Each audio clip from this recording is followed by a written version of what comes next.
glorieux dans son sang, puissant et merveilleux, pour la gloire des dieux. Vous êtes la gloire de l'Éternel. Amen. Vous ne vous trouvez pas important, vous autres? Hein? Dans l'Ancien Testament, la parole dit que les cieux ne partageaient pas sa gloire. Mais une fois qu'il est parmi nous, une fois qu'il maintenant il est passé parmi nous, le Seigneur dans sa parole dit, Père, la gloire que tu m'as donnée, je partage avec mon Église. Alors nous sommes la gloire des dieux sur la terre. Sans vous mettre dans une position pas mal supérieure. Et qu'est-ce que vous pensez peut-être même à propos de vous-même?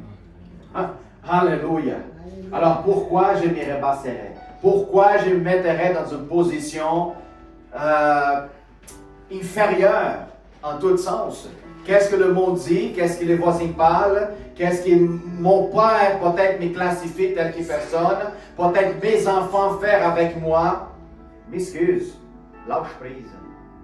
Je répète et je vous dis, lâche prise. Ne vous soumettez pas à des conditions que le monde vous mette. Parce que vous êtes beaucoup plus que ce que vous-même imaginez. Le Seigneur partage sa gloire. Il a décidé de te mettre dans une position de majesté, royauté avec lui, pas pour que tu fasses pisoter. C'est ça le mot? Non. Pizzeria.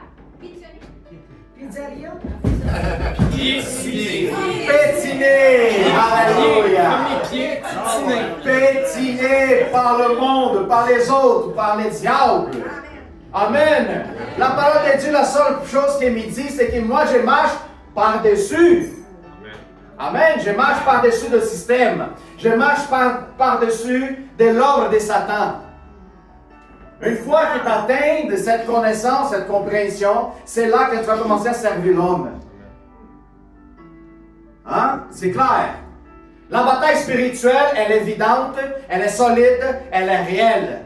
Ça donne quoi vouloir servir l'humanité si je me fasse toujours tabasser de droite à gauche? Si je me fais pétiner. Si je ne fais toujours pétiner. Pied. C'est pas patiner là. Non, c'est pied. Pétiner. Alors, c'est très important. Si tu n'es pas prêt à te faire pétiner, prendre la recul, prendre l'intimité vers le Seigneur, parce que je vous dis une affaire. Si je démontre ma condition misérable, parce que je n'ai pas encore la connaissance, c'est mieux de moi me rassourcir avant, de devenir à la secours d'une autre personne. Pourquoi? Chaque fois qu'un chrétien vient aider, puis la personne observe ta vie, qu'elle c'est la pire que lui, il va se dire, m'excuse, mais... Tu peux rien pour nous. Non, ça ne marche pas, là. Alors, on voit l'importance. Je peux vivre des situations difficiles, mais là, des situations difficiles, je mets complètement à part. Je ne la drague pas avec moi. C'est ça le problème, la plupart du monde aujourd'hui, qui a un problème dans sa vie, il ramène à sa vie personnelle, il ramène à sa vie sociale, sa vie familiale, sa vie de travail, il ramène partout les dégâts. Puis on se pose la question, quel témoignage on donne dans la société? C'est tellement presque impossible de devenir chrétien, puis on ne voit pas de changement. Devenir chrétien, il n'y en a pas de bonheur, il n'y en a pas de joie. On est toujours dans la souffrance, on est toujours dans la piétinage. Wow. On est toujours dans cette situation-là. Alors, frères et sœurs, m'excuse, il faut que sa situation change. Parce que qu'est-ce que la parole de Dieu parle à propos de nous?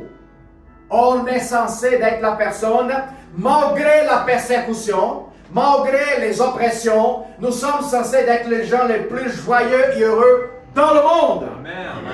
Le Seigneur Jésus à Matthieu 5, il dit, il donne une liste, heureux soit. Hein? C'est bonheur. Exactement, il donne une liste à propos de comment devenir heureux dans la vie. Alors nous avons un instrument, nous avons des outils pour rendre une vie complètement, une vie de référence. Une vie de référence. Alors c'est mieux qu'on prenne ça au sérieux. C'est mieux qu'on prenne la vie chrétienne au sérieux, parce que la seule chose que les gens pourraient voir en vous autres, c'est Jésus-Christ. Je ne veux pas qu'il voie Balthazar. Amen. Non, je veux qu'il voie Jésus. Balthazar est mort. Il faut que je sois conscient de cette réalité. Même si j'ai cette image sur la terre, l'image que je devrais transmettre, c'est l'image du Christ, pas de moi. Si tu essaies de représenter quelqu'un d'autre comme toi-même encore sur la terre, la bataille est déjà perdue. C'est pour ça qu'il dit, change votre conscience pour que vous puissiez marcher comme moi. Je marche. Amen. Gloire à Dieu. Thank you, Lord Jesus. Le fin de semaine, oui, samedi, j'ai prêché dans un service, dans une église brésilienne pour les jeunes, puis comme expérience, ce n'est pas facile parce qu'on mesure beaucoup à propos de mots qu'on parle. Il faut faire très attention. Puis quand tu prêches avec les jeunes, puis les parents sont encore là, il faut que tu fasses beaucoup d'attention. Il faut que tu mesures de certaines paroles. Il faut que tu essaies de parler à leur langage pour qu'ils soient comprenables, pour qu'ils soient ouverts.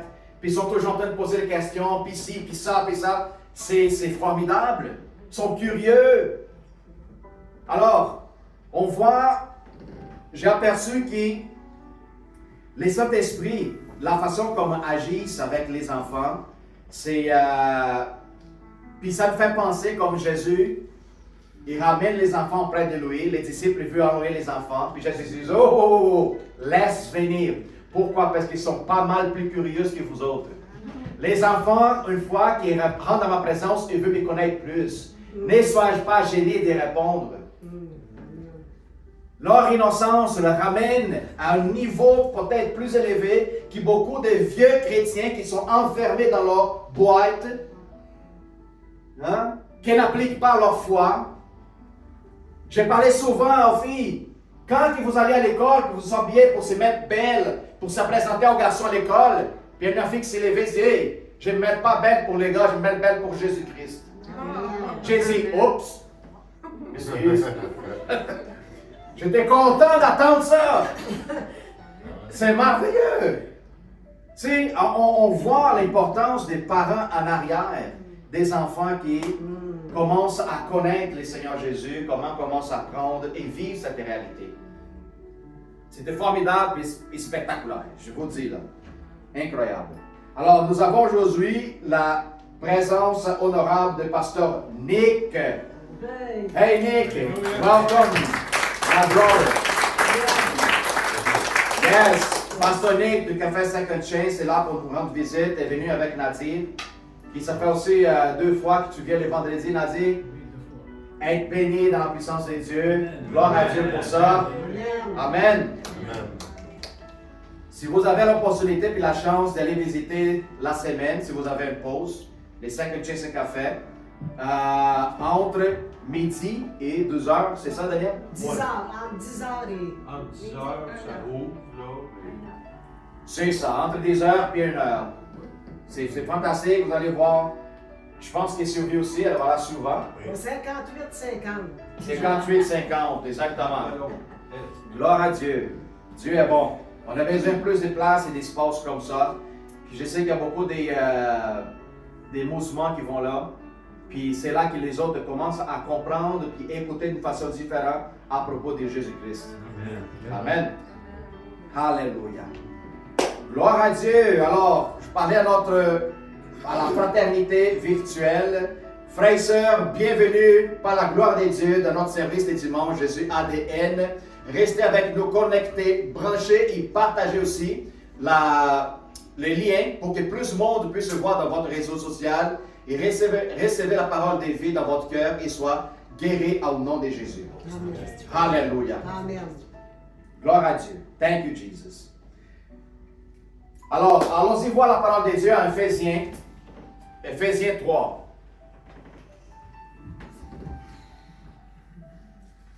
Pendant que vous cherchez dans votre Bible, puis Jerry aussi dans l'ordinateur, je vais faire une petite prière. Père éternel, je te rends de grâce et louange parce que tu es bon et tu nous écoutes tout le temps, Seigneur. Père, merci, Seigneur, pour garder-nous devant ta présence de façon continuelle, Dieu. Merci infiniment pour cette service de dimanche.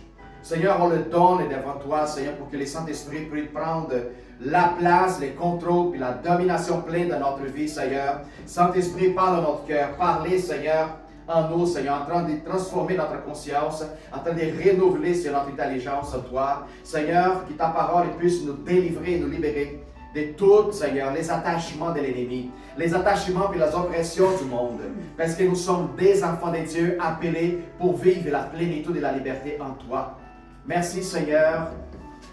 Apporte, Seigneur, la parole, Seigneur, à travers de moi, Seigneur. Que je sois responsable, Seigneur, de tout ce qui serait dit par ton esprit, Seigneur, qu'il ne soit pas des paroles des hommes, mais plutôt qu'il vienne des haut, telle que la sagesse.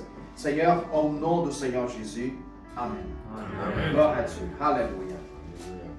Thank you, Jesus. Amen. On va commencer à partir du verset 14 jusqu'au 24.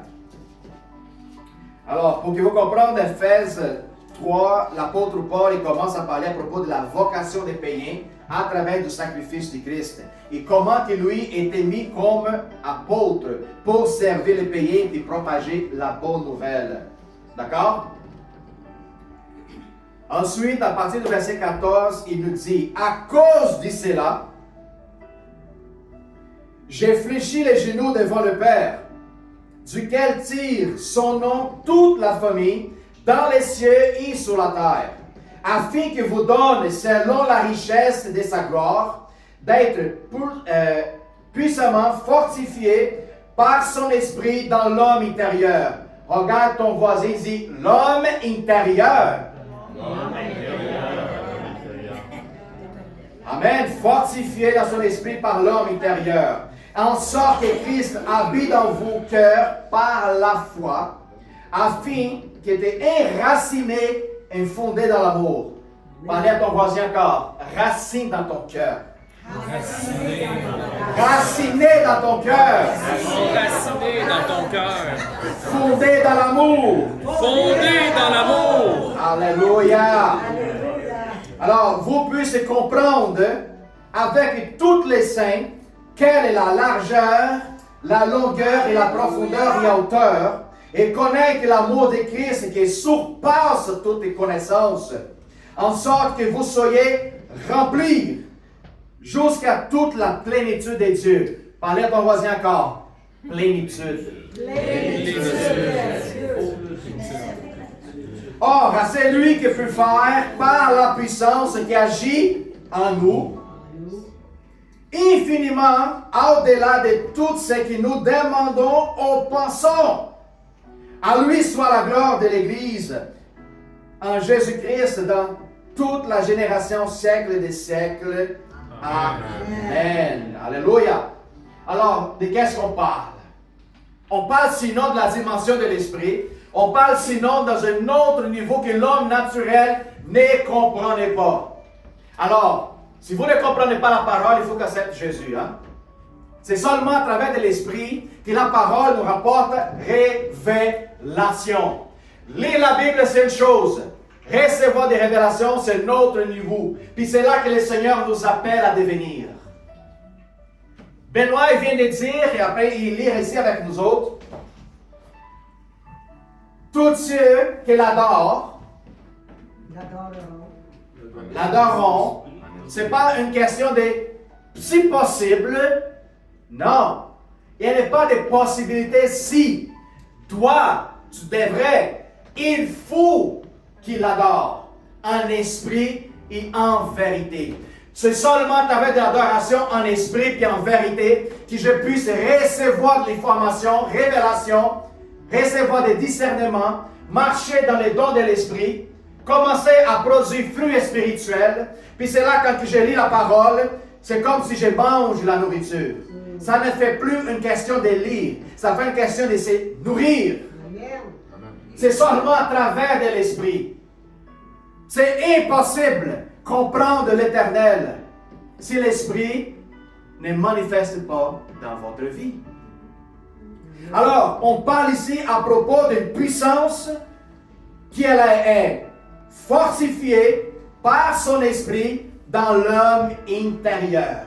Pourquoi il parle à propos d'un homme intérieur? Parce que l'homme de la chair, la chair, le corps physique ne peut pas comprendre. C'est pour ça l'importance que l'homme intérieur soit rempli de cette connaissance pour que l'homme de la chair devienne à la servitude de l'homme spirituel. Amen. C'est qui gouverne ma vie? C'est qui gouverne votre vie? Dites-moi. Jésus. Jesus.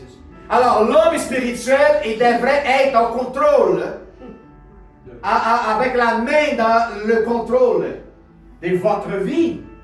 Ça me donne la possibilité, puis met dans une position que toutes mes vieilles habitudes, tout le péché qui concerne la condamnation et la mort, soit éradiqué puis effacé de ma vie complètement. Amen. Péché? De quoi tu parles? Péché? C'est quoi ça?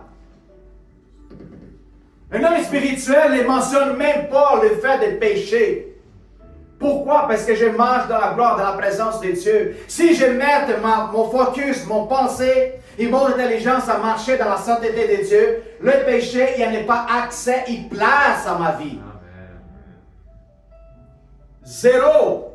Si je péchais, il n'y a pas d'accès, aucun au niveau de ma vie. Je ne marcherai pas en condamnation. Je ne marcherai pas en culpabilité ou quoi que ce soit, qu'est-ce que l'homme essaie de mettre sur moi. Des fardeaux là. Vous comprenez? Pourquoi? Parce que l'homme, selon son esprit, l'homme intérieur est fortifié par sa puissance. Alors je n'ai pas de temps de me réveiller, en train de m'inquiéter. Oh, fais attention parce que c'est toujours péché. Oh, fais attention avec ci, fais attention avec ça. Non. On s'y réveille déjà en train de glorifier Dieu pour sa majesté, tout ce qu'il fait, tout ce qu'il produit et tout ce qu'il fera. Encore plus. Amen. Seigneur, toi, tu es sans limite. Puis je rentre dans cette dimension qui est illimitée dans ta présence. Amen. Si tu vis cette réalité de Dieu, il n'y en a pas encore d'accès pour que l'ennemi touche, rentre. Tu ne donnes pas opportunité autant que l'homme intérieur est fortifié par sa puissance, à travers la connaissance de sa parole, à travers la révélation que vous recevez tous les jours, à chaque matin, à chaque instant, à chaque détail, en observant la création, à chaque personne que tu vois devant toi, c'est l'image de Dieu vivante. Alors, où est-ce que je suis dans le monde? Qu'est-ce que j'ai fait? En quoi je suis en train de perdre du temps? À me plaindre, à chialer, à trouver la vie misérable, que tout le monde est contre moi, le monde ça va finir, l'apocalypse est proche. Wow! Tu es dans les mauvaises voies, mon frère. Ton focus est croche. Si tu commences à mettre ton focus à tout ce que l'ennemi te présente, m'excuse. L'ennemi a déjà gagné la bataille dans ta pensée.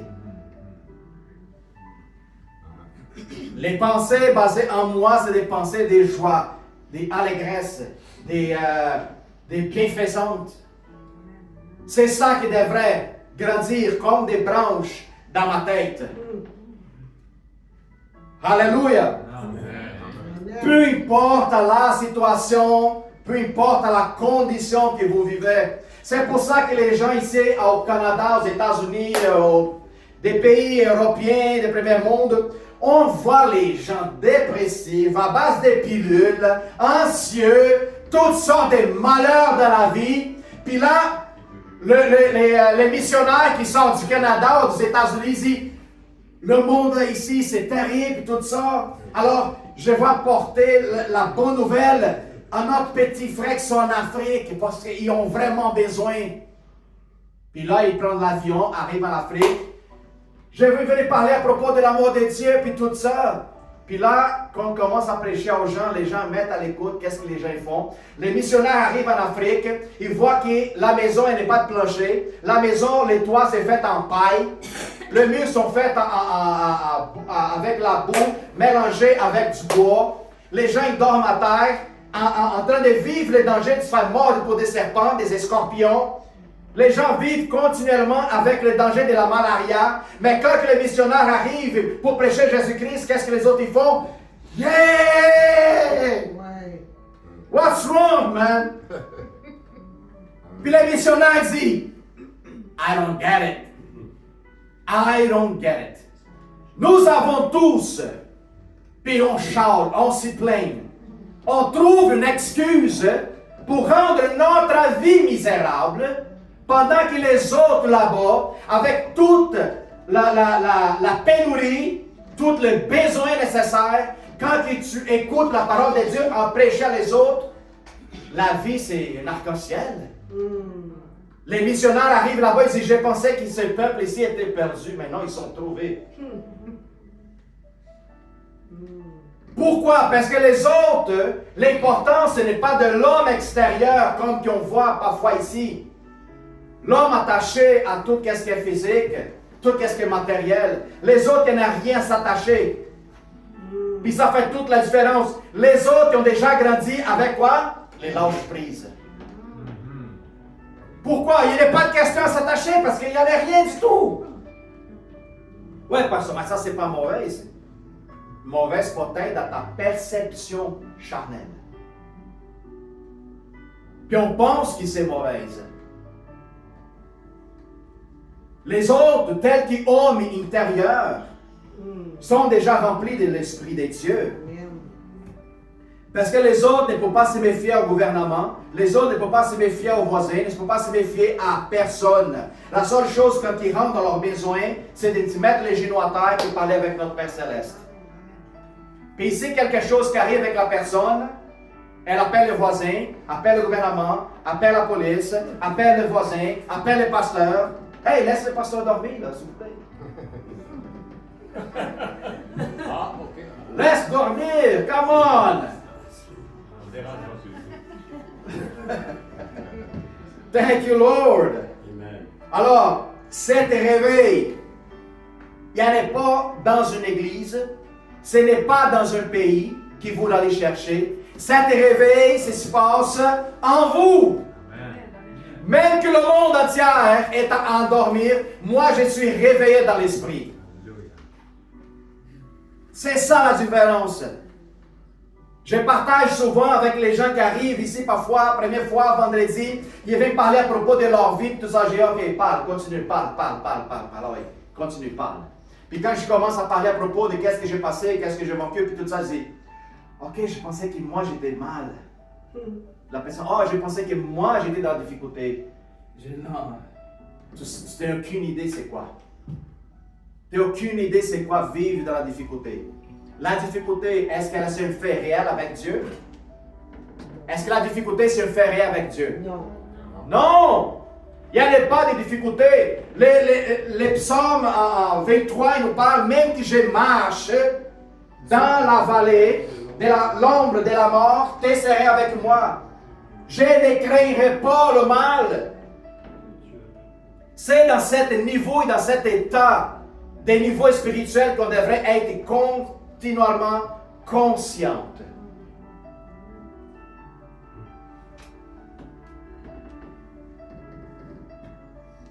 Thank you, Lord Jesus. C'est comme ça que vous allez comprendre et connaître cette puissance qui fortifie l'homme quand l'homme cède complètement son avenir devant le Seigneur. Pas avec tes efforts, pas en dépendant de quoi que ce soit. Chaque fois que la personne vient dire, Pasteur Balthazar, est-ce que tu as besoin? Je n'ai besoin de quoi que ce soit. C'est vient, good. S'il ne vient pas, encore mieux. Une chose de moins pour m'attacher. Je ne vis pas dans le besoin. Je ne vis pas dans la dépendance. La dépendance de qui et de la dépendance de quiconque ou la dépendance de quoi que ça soit. Il y a des gens qui aujourd'hui vivent tellement bien dans leur peau, si on demande, si Jésus viendrait aujourd'hui, tu partirais avec lui? Attends une minute. Tu sais, je suis dans le bon moment de ma vie, j'aimerais ça profiter plus. What? Are you kidding me? Doesn't matter, man. Doesn't matter what you have in the bank, what size of the house you have it. Doesn't matter how many kids, how many wives, or whatever you have it. If you just say, come my son, right away. No look back, man. N'aie même pas de temps de se soupçonner comme la femme à l'autre. Même pas à regarder, non. Let it go, let it go. Et ça, c'est à propos le pardon. Let it go. Le pardon, c'est retenir quelque chose qui ne t'appartient pas. Alors, s'il ne t'appartient pas, puis tu manques le pardon, tu vas souffrir la conséquence. Il y a des gens qui souffrent à cause du manque de pardon. Et quand tu dis, let it go. Non, elle can't, tu comprends pas. Et ça, elle ne comprend pas. Pourquoi? Parce que ma vision, elle est du Christ. Et Christ a libéré le pardon. Alors, quand tu dis, tu ne comprends pas, je dis, c'est vrai, je ne comprends pas. Je ne comprends pas comment tu fais des questions de souffrir pour une chose qui ce n'est pas à toi. Oui, mais c'est ma souffrance, ce n'est pas ta souffrance. La souffrance qu'il a souffert à la croix, c'est pour remplacer la tienne et que tu prennes la liberté qu'il lui a en lui, Jésus-Christ. Amen. Tu retiens ta souffrance parce que tu veux, parce que tu es têteux. Têteux? Hot-head. Têtu. Têtu. Si tu retiens le manque de pardon puis ta souffrance, c'est parce que tu es têtu. A hard head core. Let it go, man. Let it go. L'homme spirituel ne peut jamais expérimenter la puissance de Dieu si la manque de pardon elle est présente. Si tu retiens quelqu'un, ou si toi tu retiens quelque chose, l'homme spirituel ne peut pas expérimenter la puissance d'une façon libre complètement. Ça donne quoi devenir un homme spirituel mais être enchaîné à la terre? Ça donne quoi vouloir devenir un homme spirituel et toi tu étais enchaîné envers quelqu'un? Make no sense. De sorte que Christ habite dans vos cœurs par la foi, afin qu'il était enraciné et fondé dans l'amour. Enraciné, enraciné. Ça va dire, une fois que la racine de la connaissance de l'Évangile prend de forme à l'intérieur de ton cœur, elle va commencer à se nourrir de qu'est-ce qui sort à l'intérieur. La parole de Dieu dit, de qu'est-ce que ton cœur est plein, c'est ça qu'est-ce qui sort de ta bouche. Amen. Alors, l'importance de raciner mon cœur avec la plénitude de Christ, c'est ça que ça va sortir de ta bouche. Ce n'est pas Marie-Ève, ce n'est pas Linda, ce n'est pas Nadia qui parle, c'est Christ qui manifeste. Hier, quand j'étais prêché pour les jeunes, j'ai dit, Seigneur, je n'ai jamais fait un service avec des jeunes de 11 à 18 ans. Qu'est-ce que j'ai dit? Qu'est-ce que je parle? Puis Dieu me prend par la gorge et fait pa. Combien de fois tu prêches à l'église à chaque dimanche, tu parles le vendredi, tu parles avec les gens et tout ça? Combien de fois tu s'en sers de ton intelligence? J'ai dit 0. Alors ferme ta bouche et parle aux jeunes. Vous voyez comment que l'homme charnel veut toujours reprendre la place? Dieu est en train de me dire, toi, tu es toujours parlé par l'Esprit. Pourquoi tu soucies maintenant que tu vas parler aux jeunes? Confie en moi. C'est moi qui dresse les mots. C'est moi qui directionne au cœur. C'est moi qui parle à la profondeur de chaque personne de façon individuelle. Puis j'ai dit, OK, m'excuse.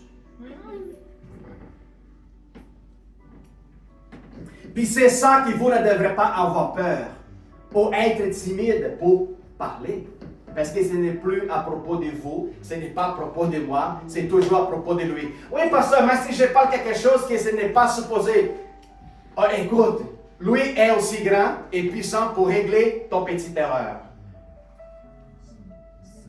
Vous comprenez? On pense que c'est tout à propos de nous, comment je vais le faire, si je ne vais pas manquer, je ne serai pas parfait.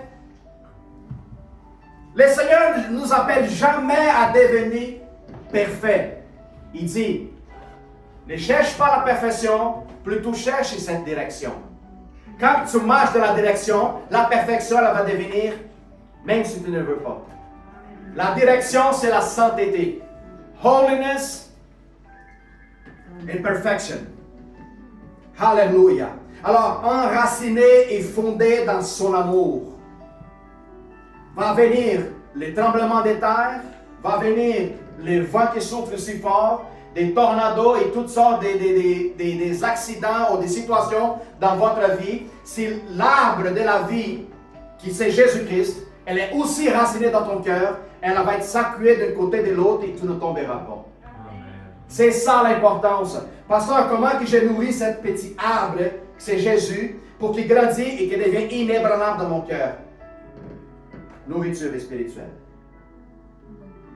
Tu ne peux pas nourrir l'arbre de l'esprit dans ton cœur si tu ne te nourris pas de la Bible. Il y a des gens qui se refusent de lire la Bible. M'excuse. Il faut, on doit. C'est une leçon qu'on devrait pratiquer et continuellement. Combien de temps ça fait 20 fois que j'ai lu la Bible, pasteur? Il n'est pas encore compris. Parce que plus que tu lis la Bible, tu vas comprendre qu'il faut que tu continues à lire. Si tu penses que c'est une question juste des quantités, tu n'es pas compris. Tu lis avec ton raisonnement charnel. Quand tu commences à lire avec ton raisonnement spirituel, l'homme est spirituel, chaque fois que tu vas lire, tu vas avoir une compréhension nouvelle. Alors, tu ne vas pas cesser de lire. Pourquoi? Parce que chaque fois, il y a une histoire nouvelle qui vient devant ton esprit. C'est une communication nouvelle. C'est le seul livre d'histoire, c'est le seul bouquin que tu lis et l'histoire est toujours actuelle, nouvelle. Interactive. Il te pousse à faire qu'est-ce qui se passait dans l'histoire et te pousse à faire pour qu'il te devienne l'histoire toi-même. Thank you, Lord. Enraciné et fondé dans l'amour. Là, vous puissiez comprendre avec toutes les saints quelle est la largeur. Alors, on parle d'une façon, d'un langage pour que nous comprenions. OK? Pour que l'homme conscient puisse comprendre. Quelle est la largeur, longueur, profondeur et hauteur? De connaître l'amour du Christ. Est-ce qu'il est capable de mettre dans une condition son amour, dans une condition limitée, où est-ce qu'on pourrait voir la profondeur, la hauteur et la largeur? Non. Non. Ça, c'est un langage pour que l'homme de la chair dise, OK, laisse-moi savoir c'est quoi la largeur, quelle est la dimension. Mais quand l'homme spirituel voit ça ici, il dit, make no sense. Pour l'homme de l'esprit. Pourquoi? Parce que cet amour, il n'est pas placé dans la dimension de l'homme. Cet amour, il est placé dans la dimension de Dieu. Dieu est hors temps, hors physique, hors espace, hors. Puis si lui est hors l'espace, tout ce qui s'est décrit ici, il n'y en a pas de mesure, il n'y en a pas de limite. C'est-tu possible, pasteur, cette dimension? Par l'homme spirituel, oui. Oui. L'homme spirituel, il pourrait être aussi large comme pourrait être aussi petit. Plasticité. On parle ça de plasticité de l'esprit. Tu pourrais être immense, énorme, comme tu pourrais être aussi petit. La largeur et la profondeur et la hauteur de connaître l'amour du Christ qui surpasse toute connaissance. Vous voyez? Surpasse ta connaissance. No words to describe. En sorte que vous soyez remplis jusqu'à toute la plénitude de Dieu. Comment que tu peux contenir la plénitude de Dieu en toi? De sorte que vous soyez remplis de toute la plénitude de Dieu. Réfléchis là, qu'est-ce que je suis en train de dire? How come a human being can be filled with all plenitude in English? It's plentiness. The wholeness of God. La terre, le monde, ne peut pas le contenir. Par contre, sa plus précieuse œuvre qui c'est vous autres, vous êtes capable de contenir sa plénitude.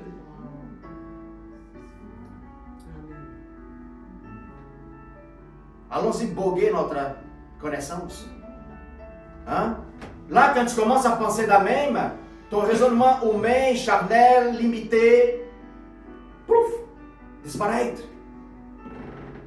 C'était la seule manière que sa plénitude accès sur la terre Pour que Jésus vienne sur la terre, il était nécessaire de faire quoi? Réduire sa richesse, réduire sa gloire, réduire sa puissance, réduire beaucoup de choses pour qu'il lui vienne comme nous autres. Et là, Jésus dit, je partage ma gloire. Quand que la gloire de Dieu était libérée sur vous autres, Dieu, en toute sa plénitude, dit maintenant, j'habite sur chacun des autres. Ce n'est pas dans la limitation comme Christ. Jésus, même tel que Dieu, est devenu limité dans certaines places. Mais Dieu vous libère. Dieu vous libère tout ce que Jésus a reçu, pas quand il était sur la terre. Jésus sur la terre était limité. Quand il y est monté, qu'est-ce qui est arrivé? Il a reçu en retour tout ce qui lui appartenait. Puis quand il a reçu qu'est-ce qui lui appartenait, il dit, je vous donne. Bon. Jésus n'est pas seulement vous avez promis la condition quand il marchait sur terre, mais Jésus maintenant vous donne qu'est-ce qu'il a reçu sur le ciel. C'est pour ça que toutes les puissances reposent sur l'Église du Christ. Qu'il n'y en ait pas d'entités, puissances, trônes, gouvernements ou quoi que ce soit qui ose confronter telle puissance. La seule chose que l'ennemi peut faire contre ta vie, c'est de mentir. Et si tu tombes dans le mensonge, boum.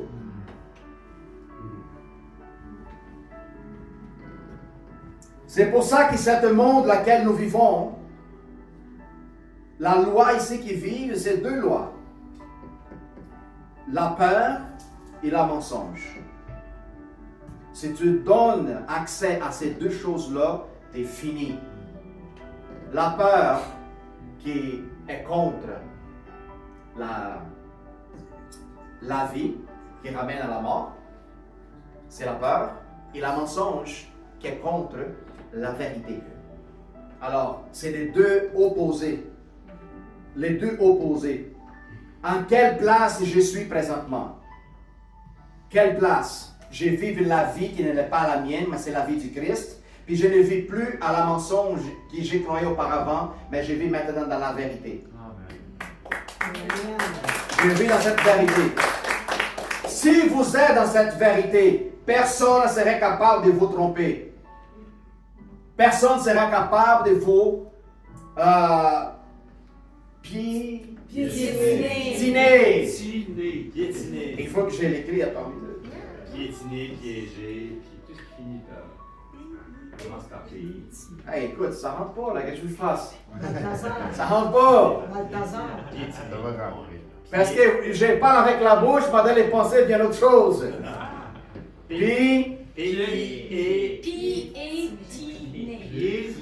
Comme des pieds. Ah, piétiner. C'est ça. Gloire à Dieu. Thank you, Jesus. Piétiner. Piétiner. Bravo sur lui, t'es smart. Ah, bravo. On vit dans la vérité, personne n'est capable de vous piétiner. Amen. Amen. Pourquoi? Parce que la seule chose que le monde essaie de vous faire, c'est de vous tromper. Puis la tromperie vient basée dans le mensonge. Mais si vous demeurez dans la vérité comme lui est dans la vérité, vous ne tomberez pas dans le piège. Puis c'est comme ça que nous devons maintenant manifester sa gloire, sa puissance, sa douceur et son amour sur la terre.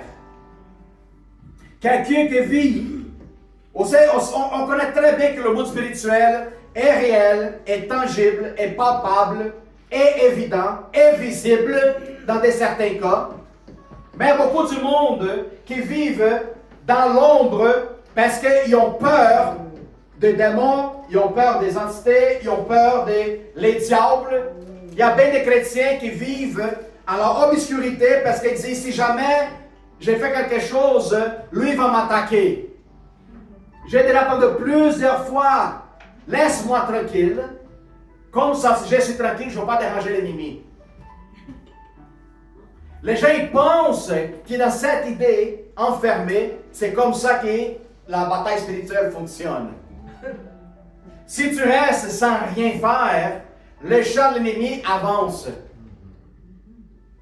Alors, on n'est pas des choix d'avancer le royaume. Parce que le moment qui t'arrive, il t'arrête, l'ennemi avance.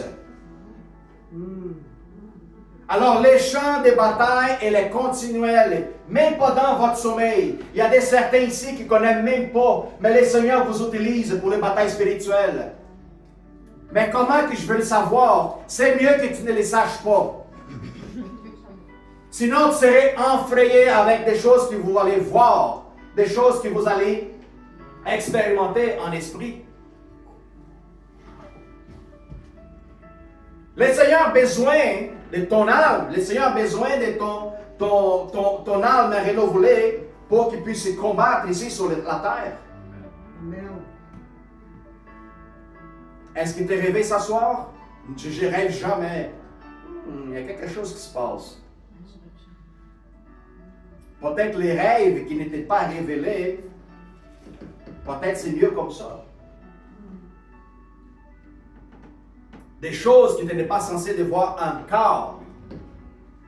John G. Lake, c'était un évangéliste très puissant dans son temps. Dans les années, je pense que 40, 30, il voyageait souvent en esprit pour opérer contre des principautés et pour guérir les gens en esprit. Mais John G. Lake était quand même dans un niveau de spiritualité très élevé. Pourquoi? Parce qu'il s'est mis beaucoup à l'épreuve. Alors lui était dans cet état que le Seigneur les prenait en esprit pour aller dans d'autres pays, dans une autre dimension, pour produire des prodiges. Le Seigneur, pour certains, fait ça pendant le sommeil. Les gens ne savent pas. Alors, le monde spirituel, il est tellement immense, vaste, complexe, que notre connaissance, elle est limitée, beaucoup limitée.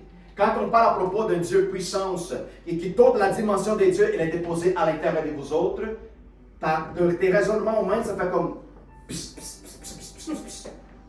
un court-circuit, ça ne marche pas. C'est seulement à travers de cette conscience spirituelle que tu es capable de saisir. Rapproche-toi de lui. Autant que tu es proche de Dieu, l'ennemi ne te touchera pas. Autant que tu es proche, autant que tu es connecté, autant que tu es raciné en lui, l'ennemi ne te rapprochera pas. Il va toucher tes enfants, il va toucher tes biens, il va toucher peu importe alentour de toi, mais toi, tu ne seras pas touchable. Alors, si vous êtes dépendant affectif, si vous êtes dépendant matérialiste, l'ennemi va savoir, puis va toucher qu'est-ce qu'il fait alentour de toi, puis c'est là que tu tombes.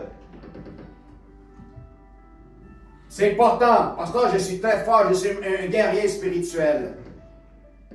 OK? Allons-y voir. Puis là, il vient à l'église, puis pouf!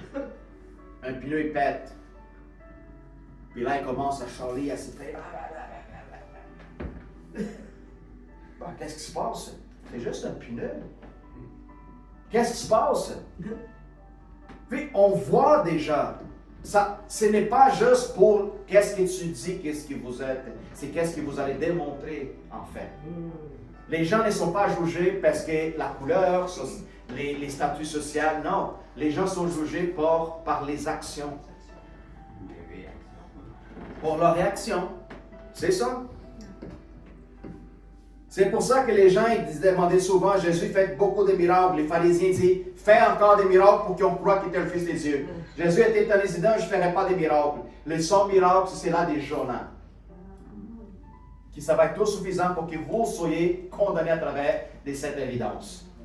Par les actions. Dans le 3e jour, c'est là que vous essayez d'enterrer. Il va ressusciter. Alléluia.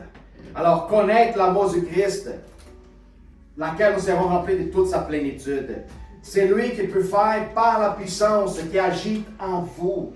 Toujours en dresse la puissance de Dieu, sa plénitude, sa totalité en nous. C'est uniquement de nous vers Dieu et Dieu vers nous. Si je ne suis pas capable de m'identifier avec lui, m'excuse, je n'ai pas de vie chrétienne hors de Dieu. Je ne devrais pas m'identifier comme avec ma femme. Je ne devrais pas m'identifier comme mes enfants. Je ne devrais pas m'identifier comme mes parents qui sont au Brésil. Leurs traditions, leurs coutumes, leurs coutures. Zéro. Mon identification, c'est la partie du moment laquelle, quand je commence à voir Dieu devant moi, ses actions, sa bonté, son amour, tout ce qui était produit. Ça, c'est le message de la croix.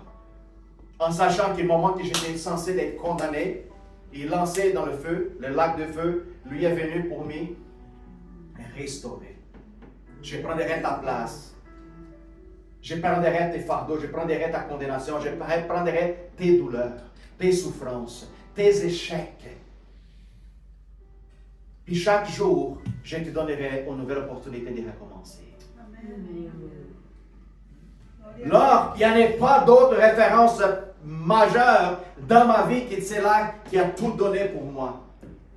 Ma femme, elle m'aime énormément, mais elle ne donnerait pas tout pour moi. Mes enfants m'aiment énormément, mais ils ne donneraient pas tout pour moi. C'est ça, cette compréhension. Tout ce qui est infiniment au-delà de tout ce que nous demandons ou pensons.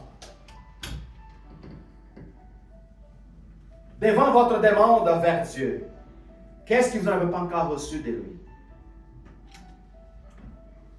Hein? Qu'est-ce que vous n'avez pas encore reçu de lui? Est-ce que le problème c'est de Dieu? Non, pas du tout. Parce que la parole elle est claire, il dit, lui peut faire par la puissance qui agit en vous, infiniment au-delà de tout ce qu'il vous demande ou qu'il vous pense. Dieu ne met pas de restrictions dans vos demandes ou de qu'est-ce qu'il vous imagine. La limitation, c'est toujours à propos de la transformation de notre marche avec lui. Les enfants, il y a une limitation des âges quand ils vont commencer à faire certaines choses. Quand il y a 3 ans, elle est limitée à telle chose. Quand ils ont 5 ans, quand ils ont 10, quand ils ont 14. Nous sommes toujours limités à des choses. Je dis toujours à mes filles, papa, tu ne nous laisses pas faire nous autres, faire ça, tu ne nous laisses pas faire ça, c'est ça, ça. Je dis, ah, mais bien des choses que j'aimerais ça, mais je ne les fais pas. Parce qu'il faut que je pense à vous. Il faut que je pense à Lisa. Hein? Il faut que je pense aux autres. Moi, je décide de me limiter moi-même. Alors, quand tu mets tes demandes devant Dieu, Dieu va se limiter dans certaines restrictions de ta demande parce que tu n'es pas prêt. Ça prend un cheminement. Ça prend un cheminement. Quand les autres ils vont grandir, ils vont rétablir leur famille, ils vont partir de chez nous, là je suis libre. Une chose de moins. Amen. Là, moi et Lisa, on va voyager, on va vivre une vie de couple, d'amoureux, tout ça. Alléluia. Alléluia. Mais là, ma fille Aïcha a décidé de nous donner plus d'ouvrage. Des petits-enfants. C'est une bénédiction. Mais le meilleur moment de la vie d'un couple, c'est quand on devient des grands-papas. Pourquoi? On prend les enfants, on donne des bisous, on donne des câlins, puis c'est pas que maintenant, tiens. Oh, coupe-toi! Oui! La couche est pleine. Quand je commence à faire je dis, hey, tiens! C'est merveilleux! Wow, quel bonheur d'être grand-papa! C'est formidable! Gloire à Dieu! Alors, frères et sœurs, vous êtes dans une position qu'aucune autre création, qu'aucune autre créature, ils peuvent imaginer même de qu'est-ce que vous êtes placé aujourd'hui. La parole de Dieu, pour que vous ayez conscience, la parole de Dieu, elle dit que les anges soupçonnaient vouloir prêcher l'évangile à l'humanité. Mais Dieu dit, no way. La parole de vie que je donne, ça serait aux autres de partager entre leurs frères. Les anges étaient ravis quand les gens ont compris, ont vu le plan de salut. Ils ont dit, c'est pas normal. Les anges, qui ne sont pas limités en toutes choses, à exception de ce que Dieu dit, les anges ont vu le plan de salut. Ils disent, Seigneur, Nous commençons comme les dieux puissants, éternels, illimités en toutes choses, omniprésentes, omniscientes. Tu vas là-bas, en quelle forme, en quelles conditions, à quel niveau? Imagine-toi Miguel, l'ange Daniel, Gabriel, peu importe, entendre parler de Dieu, imaginez. Parfois j'imagine des choses de même. Hein? C'est pour ça que parfois, c'est un peu de la folie dans ma tête. Puis j'imagine les anges, quand Dieu présente le plan du salut, les anges disent, No! You cannot go there! Why? Lord, Dieu, sors pas de ton trône. Sors pas de ta majesté. C'est ça qui nous rapporte vie, c'est ça qui nous rapporte. On ne voit pas le Dieu pur, puissant, éternel. C'est classifié dans la même dimension que nous autres. J'imagine les anges en train d'essayer de dire, écoute, il faut qu'on fasse un meeting, il faut qu'on parle pour que Dieu ne descende pas. Seigneur, laisse-moi, Miguel, l'archange, le guerrier, aller parler aux humains. Si les autres ne m'écoutent pas, là... Non, Miguel. L'intention est une autre. C'est pas de les punir. Hein? Imagine lui, Gabriel. Seigneur, je suis le messager. Seigneur, souviens-vous quand je parlais à Daniel quand il était dans la difficulté. J'ai passé 28 jours en train de me battre avec la principauté de la Perse, mais j'ai rendu et j'ai donné le message. Laisse-moi parler aux hommes. Non, Gabriel. Moi, je vais aller parler face à face avec les autres. C'est pour ça que chaque fois dans l'Ancien Testament, quand quelqu'un veut un ange, les gens se prosternaient et boum, tombaient à terre. Puis l'ange disait, hey, qu'est-ce que tu fais? Lève-toi. C'est pour ça que Dieu n'a pas pris sa forme, mais plutôt s'est réduit à lui-même pour parler aux autres face à face. Nous ne comprenons pas, nous n'arrivons pas à saisir quel sacrifice Dieu fait, pas à la croix, en se réduisant lui-même pour venir sur nous autres.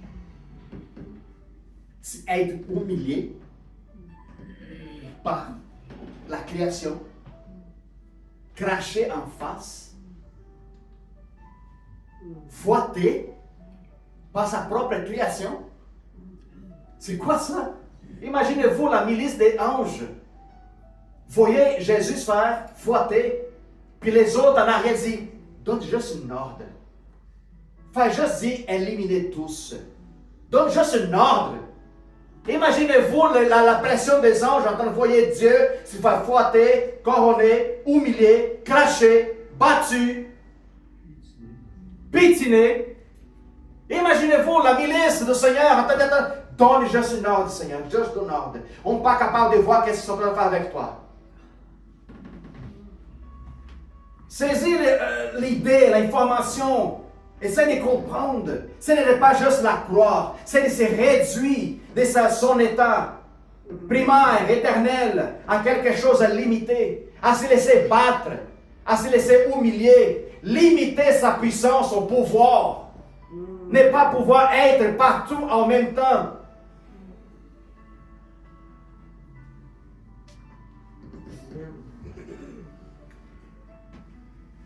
Alors, nous sommes dans cette église glorieuse aujourd'hui.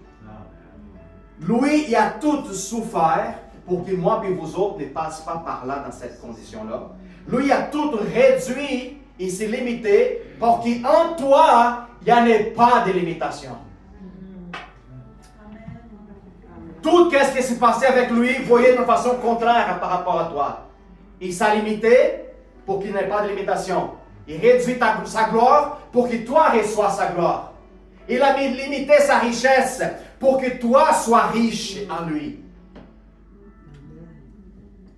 Il a réduit sa majesté pour te placer dans une place de royauté. Alors, qu'est-ce que faisons-nous avec tout ça dans notre main? Qu'est-ce que faisons?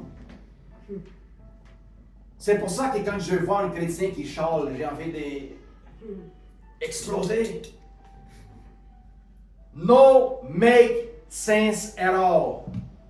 Puis quand je lis l'épître en Romain, quand Paul est au point de se faire décapiter, chaque fois que je commence à lire ce passage, mes yeux remplis d'eau, des larmes, parce que je dis, dans quelles conditions, et qu'est-ce qu'il lui a tellement vu, qui a rendu dans un moyen de se faire décapiter, il parlait à ses persécuteurs, dépêchez-vous là. Ah oui, fais descendre l'épée. Je suis pressé à les reconnaître, à les rencontrer, à les rejoindre. Qu'est-ce qui vous attend? Je suis fatigué de la vie. Qu'est-ce que j'étais censé faire? J'ai déjà transmis. Maintenant, fais votre travail. C'est la même chose que Jésus a parlé avec Pilate. Pilate, tu vas juste jouer le rôle. Parce que même la position qui était présente, c'est mon Père qui t'a donné. Ferme ta bouche et fais qu'est-ce qu'il t'a à faire. Tu n'as aucun pouvoir sur ma vie. À partir du moment que vous autres, moi, on se limite à quelque chose ou à quelqu'un, vous êtes esclaves d'elle. C'est pour ça que Jésus dit à Pilate, tu n'as aucun pouvoir sur moi. Ce n'est pas toi qui me condamne, Pilate. C'est moi qui me donne en sacrifice. Amen. C'est ça l'idée. Quand tu penses que toi, tu es en train d'être persécuté en souffrance, non, apprendre puis change ton idée. C'est toi qui te mets à la disposition d'être un sacrifice agréable à lui. Là, quand tu mets cette conscience, l'ennemi n'a aucun pouvoir sur toi. Oh, je vais massacrer Balthazar. Tu ne vas pas massacrer, c'est moi qui me mets dans le massacre. Je vais rendre ta vie difficile. Non, non, la difficulté, ça fait partie. Je rentre là-dedans puis je sors victorieux. Amen. Quand l'ennemi pense qu'il va te détruire, c'est une grosse déception pour lui. Comme il a fait avec Jésus. Quand Satan était en train de regarder Jésus se faire crucifier, il dit I win. Hein? Quelle surprise!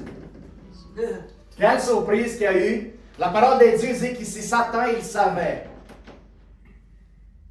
qu'à travers la crucifixion allait libérer plusieurs personnes, il ne ferait jamais ça. Il ferait de tout pour couronner Jésus comme roi. Il ferait de tout pour mettre Jésus dans une position de roi en Israël. Puis ce n'était pas ça le but.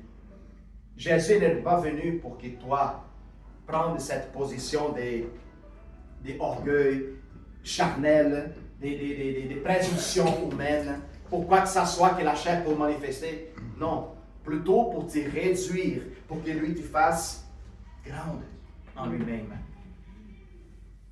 Alors, qu'est-ce qui manque dans notre vie aujourd'hui? Qu'est-ce qui manque? Pour qu'on atteigne ce niveau-là. Qu'est-ce qui manque? Discipline, persévérance. Peut-être qu'est-ce qui manque dans plusieurs chrétiens, c'est l'agressivité. La violence. Violence spirituelle, c'est ça qui parle en Jacques. Amen. Le royaume de Dieu était pris par violence, Amen.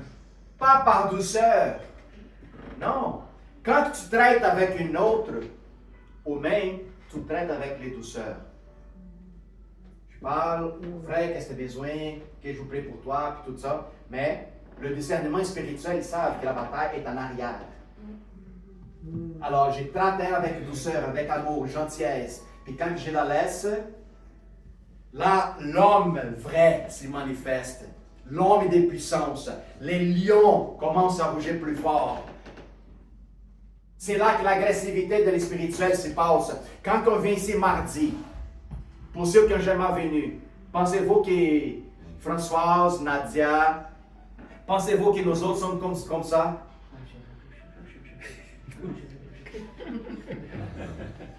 Viens mardi pour te voir, c'est quoi? Prière d'esprit et bataille spirituelle. Les fondations sont ébranlées. Et le plancher, il braule. Parce que tout le monde ici, il piète comme. On crie, on lâche, on parle, on manifeste, on tape le mur. Les gens qui n'ont jamais expérimenté, qui n'ont pas vu, venez voir. Mardi, c'est ça. Ah, mais 1 heure de prière, 1 heure et demie. Ben, m'excuse, tu n'es pas capable de prier 1 heure et demie. Tu ne sais pas c'est quoi bataille spirituelle. Bataille spirituelle, ça ne se passe pas en 5 minutes de prière que tu fais pendant de dormir, avant de dormir. M'excuse. Quelqu'un qui rentre dans la bataille spirituelle, ce n'est pas toi qui parles, c'est l'esprit. Puis si tu ne dis pas au Saint-Esprit, donne-moi une pause, lui n'arrête pas. Amen. C'est ça, agressivité, je pense que c'est ça qui manque dans le corps du Christ. Sois agressif au niveau de l'esprit. Parce que l'ennemi, il n'est pas douce, il est agressif. La parole du Seigneur nous parle que l'ennemi est une apparence des lions qui rouge alentour à ceux qui peuvent dévorer. Alors, si tu ne dévores pas des démons, le démon va dévorer. Qu'est-ce qu'il y a en toi? Choices. Let's make choices. Amen. Amen. Thank you, Jesus. We done today. Hallelujah. Alors, à partir d'aujourd'hui, comment on va sortir, comment on va se comporter, ça dépend de vous autres. Ne soyez pas en déception aux gens qui attendent de vous écouter. Ne soyez pas en déception pour votre patron, pour votre collègue de travail. Ne soyez pas en déception pour votre famille. Ne soyez pas en déception pour votre parent, pour votre enfant. Ne vous laissez pas piétiner. Amen. Amen.